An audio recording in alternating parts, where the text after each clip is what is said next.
ஓம் கஜானனம் பூதகணாதிசேவிதம் கபித்தஜம்பு பலஜார பஜ்ஜிதம் உமாசுதம் சோக விநாசகாரணம் நமாமி விக்னேஸ்வர பாதபங்கஜம். ஓம் காதயித்வஜாய வித்மகே கட்ககஸ்தாய தீமகே தன்னோ மந்த் பிரச்சோதயாத். ஓம் நீலாஞ்சனஜமாபாஜம் ரவிபுத்திரம் யமாக்ரஜம் சாயாமார்த்தாண்டம் தம்பூதம் தம் நமாமி சனைச்சரம். அனைவருக்கும் வணக்கம். நான் உங்கள் அஸ்ட்ரோவரும். இன்னைக்கு நம்ம பார்க்க இருக்கும் தலைப்பு கன்னி ராசிக்கு வருகிற சனிப்பெயர்ச்சி எந்த மாதிரியான பலன்களை செய்ய போகுது, அதை பற்றி தான் இந்த பதிவில் பார்க்க போகிறோம். அதற்கு முன்பாக இந்த சனி பகவான் எந்த நாளிலே, எந்த நட்சத்திரத்திலே, எந்த நேரத்திலே, எந்த ராசியிலிருந்து எந்த ராசிக்கு பயிற்சி ஆகிறார் அப்படிங்கிறதையும் நாம் பார்த்துடலாம்.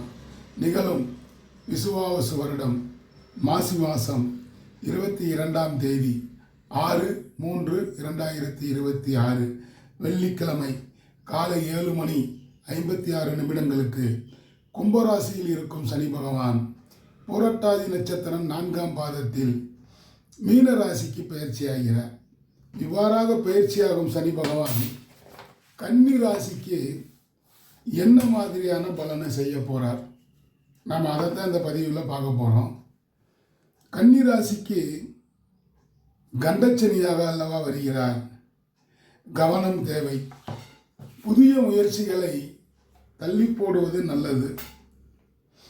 புதிதாக பிரச்சனைகள் உருவாகும். பிரச்சனைகளை தேடி நீங்கள் போக வேண்டாங்க, பிரச்சனை உங்களை தேடி வந்துக்கிட்டே இருக்கும். பிரச்சனை பிரச்சனை பிரச்சனை. அப்போ பிரச்சனைகளை தீர்க்கவே உங்களுக்கு நேரம் சரியாக இருக்கும். பிரச்சனைகள் தீர்க்கவே 24 மணி நேரங்கள் போதாது. அதை நோக்கி நீங்கள் ஓடிக்கிட்டே இருப்பீங்க. அப்புறம் எங்கிட்ட தொழில் வருமானத்தை பார்க்கறது, வருமான குறைவு ஏற்படும். பண தேவையை நோக்கி நீங்கள் ஓடுவீங்க, பணம் உங்களை விட்டு காத தூரம் ஓடும். இதுதான் கன்னி ராசிக்கு இந்த சனிப்பெயர்ச்சி செய்ய போகுது. வாகனத்தில் போகும்போது ரொம்ப கவனமாக போகணுங்க. 100ல் போனீங்கன்னா 108 தான் வந்து உங்களை தூக்கிட்டு போகும். ஆக மிக கவனம் தேவை. வாகனங்களுடைய பராமரிப்பு செலவுகள் அதிகமாகும். ஒரு சிலர், அதாவது பக்கத்து வீட்டுக்காரன் வாங்கிட்டேன் வண்டியை, நானும் வாங்கி நிப்பாட்டுறேன் பார் அப்படின்னு வீம்புக்காக உங்கள் பழைய வண்டியை கொடுத்து கடனை வாங்கி இன்னொரு வண்டியை வாங்குவீங்க. புது வண்டியை வாங்கி ஒரு வீராப்புக்காக நாங்களும் வண்டி வாங்கிட்டோம்ல அப்படிங்கிற மாதிரி வாங்கி நிப்பாட்டுவீங்க. அப்புறம் இஎம்ஐ யார் கட்டுறது? இஎம்ஐ என்பது எவரி மந்த் இம்சை அப்படின்னு நான் பல இடங்களில் சொல்லிட்டு வர்றேன். உங்களுக்கு முக்கியமான தேவையா வாங்குங்க. தேவையற்ற பொருட்களை வாங்கி அப்புறம் இஎம்ஐ கட்டிட்டு எவரி மந்த் இம்சையை அனுபவிக்கக்கூடாது. கவனமாக போகணும். வண்டியில் போகும்போது வாகனங்கள் வண்டி வேலை வந்துக்கிட்டே இருக்கும். உங்கள் வண்டிக்கு, பழைய வண்டிக்கு வாகன பராமரிப்பு செலவும் அதிகமாகும். படிக்கும் மாணவர்கள் கடினமாக உழைத்தும் கூட மதிப்பெண் சரியாக வரவில்லையே, நான் எதிர்பார்த்த மதிப்பெண் வரவில்லையே என்ற கவலைகள், ஏக்கங்கள், வருத்தங்கள் இருக்கத்தான் செய்யும். படிக்கும் மாணவர்கள் அதிகமாக உழைப்பை கொடுக்க வேண்டியிருக்கும். ரொம்ப கவனமாக இருக்கணும். படிப்பில் கவனம் தவறக்கூடாது அப்படின்னே சொல்லிடலாம். அடுத்து தாயாரின் உடல்நிலை கொஞ்சம் பாதிப்பு ஏற்படும். மருத்துவ செலவுகள் கூடும். ஆபரேஷன் போன்ற அறுவை சிகிச்சைகள் செய்ய வேண்டிய நிலைக்கு வருவீர்கள். ஆகையால் பண விரயங்கள் உண்டு. இதனால் செலவுகளும் கூடும் அப்படின்னே சொல்லிடலாம். சனி கன்னி ராசிக்கு 4ஆம் இடத்தை வேற பார்க்குறார். 4ஆம் இடம் என்பது வாகன சுகம், தாயார் ஸ்தானம். தாயாரின் உடல்நிலை கொஞ்சம் கீழே இறங்கி நிற்கும். அதற்கு மருத்துவ செலவுகள் நீங்கள் பார்க்க வேண்டியிருக்கும். கடன் பிரச்சனைகள் தலை தூக்கும். வட்டிக்கு பணம் வாங்கி வட்டி கட்ட வேண்டிய நிலை ஏற்படும். கடன் பிரச்சனை உங்களை துரத்திக்கிட்டே இருக்கும். ஆக கடன் பிரச்சனையை குறைப்பதற்கான வழியை நீங்கள் தேடிக்கிறோம். வேலை பார்க்கும் இடத்தில் சனி பகவான் வியாபாரமாகட்டும் இல்லை தொழிலாகட்டும், அங்கே எதிரிகள் தொந்தரவுகள் இருக்கும். நீங்கள் ஒரு கடை போட்டீங்கன்னா பக்கத்திலே இல்லை எதிர்த்தாப்படி ஒரு கடையை போட்டு உங்களுக்கு இடையூறுகளை கொடுப்பார். அப்போ எதிர்த்தாப்பில் கடை போட்டாருன்னா உங்களுடைய வருமானங்கள் பாதியாக குறைஞ்சிரும்ல, அவருக்கு பாதி இவருக்கு பாதி வந்துடும். ஆக எதிரிகள் தொந்தரவுகள் இருக்கும் அப்படின்னே சொல்லிடலாம். அந்த எதிரிகளை சமாளிப்பது போதும் போதும் அப்படின்னு ஆகிரும். கன்னி ராசிக்கு 2026 சனிப்பெயர்ச்சி வளங்களை குறைத்து விடுவார், வசதிகளை தடுத்து விடுவார், வசதி வாய்ப்புகள் வருவதை தடுத்து விடுவார். வாழ்க்கையில் சரிவு ஏற்படும். அதாவது பரமபதத்தில் ஏணியில் ஏறிக்கிட்டே போனால் சந்தோஷமாக இருக்கும், தாயம் விளையாடும் பொழுது. ஏணியில் போகும்போது ஏறும்போது சந்தோஷம், பாம்பு கொத்தி கீழே வந்தால் சங்கடங்கள் தானே. அதை போல் கன்னி ராசிக்கு ஏணியில் போகக்கூடிய இடத்துல இல்லை, பாம்பு கொத்தி கீழே வர்ற இடத்துல தான் இருக்கீங்க. பல்லக்கு தூக்கணுமா பல்லக்கில் போகணுமா அப்படிங்கிற மாதிரி இருந்தால் பல்லக்கில் போகிற இடத்துல நீங்கள் இல்லை, பல்லக்கு தூக்கக்கூடிய இடத்துல தான் இந்த இடத்துல இருக்கீங்க. சனி பகவான் அந்த மாதிரியா சூழ்நிலையை தான் உங்களை உருவாக்குவார். அப்போ அடிமைப்பட்டு கிடக்கணும். அடிமை தொழில் செய்பவர்களுக்கும் சரியான ஊதிய உயர்வு பலன் கிடைக்குமா, அதுவும் சந்தேகம்தான். பெண்கள் வழியில் இடையூறுகள் ஏற்படும்.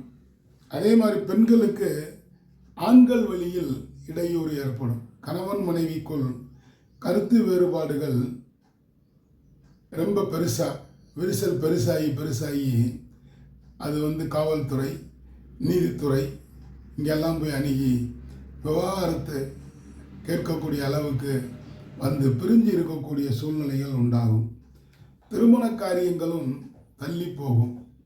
ஏனால் சனி, மீனத்தில் இருக்கும் சனி விரயச்சனி, அதாவது மீனராசிக்கு விரையாதிபதி அல்லவா சனி, லாபாதிபதி விரையாதிபதி ஆகிறார். அந்த விரையாதிபதி கன்னி ராசியை 7ஆம் பார்வையாக பார்க்கிறார். ஆக கன்னி என்றால் பெண்கள் விஷயத்தில் சற்று கவனமாக இருக்க வேண்டும். இல்லை என்றால் சங்கடங்களை சந்திக்க வேண்டியிருக்கும். அவங்க பாட்டுக்கு உங்களை மாட்டி விட்டுருவாங்க. இந்த யூடியூப்பில் அதை பேசினார், இதை பேசினார், வாட்ஸ்அப்பில் போட்டு விட்டார் அப்படின்னு அவங்க அதை எவிடன்ஸாக வச்சுக்கிட்டு உங்களை பொறுத்து விட்டுருவாங்க. நீங்கள் போய் அதாவது போலீஸ் ஸ்டேஷன்லேயோ இல்லை நீதித்துறையிலையோ கொஞ்சம் அப்படின்னு சொல்லி கொஞ்சம் உங்களுக்கு அவப்பெயர் ஏற்படக்கூடிய சூழ்நிலை உண்டாகும். அங்கே நீதிமன்றமோ போலீஸ் ஸ்டேஷனோ போனால் கரெக்டாக பேசணும்ல, அது பேசுவதற்கும் உங்களுக்கு வராது. என்னடா இந்த பொண்ணு இப்படி நம்மளை மாட்டி விட்டாலே அப்படிங்கிற கோபம் என்ன பேசுகிறோன்னு தெரியாமல் நீங்களே சிலந்தி விலையில் மாட்டிக்கிட்ட மாதிரி நீங்களே போய் ரொம்ப விலை கொடுத்து வாங்கி மாட்டிக்குவீங்க. ஆக பெண்கள் விஷயத்தில் மிக மிக கவனம் தேவை. கருத்து வேறுபாடுகள் உண்டாகும். திருமணம் போன்ற சுபகாரியங்கள் தள்ளி போகும். கொஞ்சம் பரிகாரங்கள் மூலம் அதை சரி செய்து கொள்ளலாம். பேசி வைத்த திருமணம் கூட தடைப்படும். தகுந்த பரிகாரம் சனி பகவானுக்கும் குரு திருமணத்தை நடத்தி வைக்கக்கூடியவர். குருபலம் வந்துருச்சா வேலை நோக்கம் வந்துருச்சான்னு கேட்பாங்க. அப்போ உங்கள் ராசிக்கு 10ஆம் இடத்துல வேற குரு இருக்கிறார். அந்த குரு 26/5/2026 அன்று தான் 11ஆம் இடமான லாபஸ்தானத்துக்கு வருகிறார். அப்போ அதுவரையில் உங்களுக்கு 26/5/2026 வரை ஒரு சோதனையான காலகட்டங்கள். குரு ராசிக்கு 10ல் இருந்தால் சிவனுக்கே 10ல் வரும் பொழுது குரு திசை நடக்கும் பட்சத்தில் இறந்துண்டு வாழ்ந்தார் அப்படிங்கிறாங்க. இதைத்தான் சித்தர்கள் சொல்லியிருக்கிறாங்க.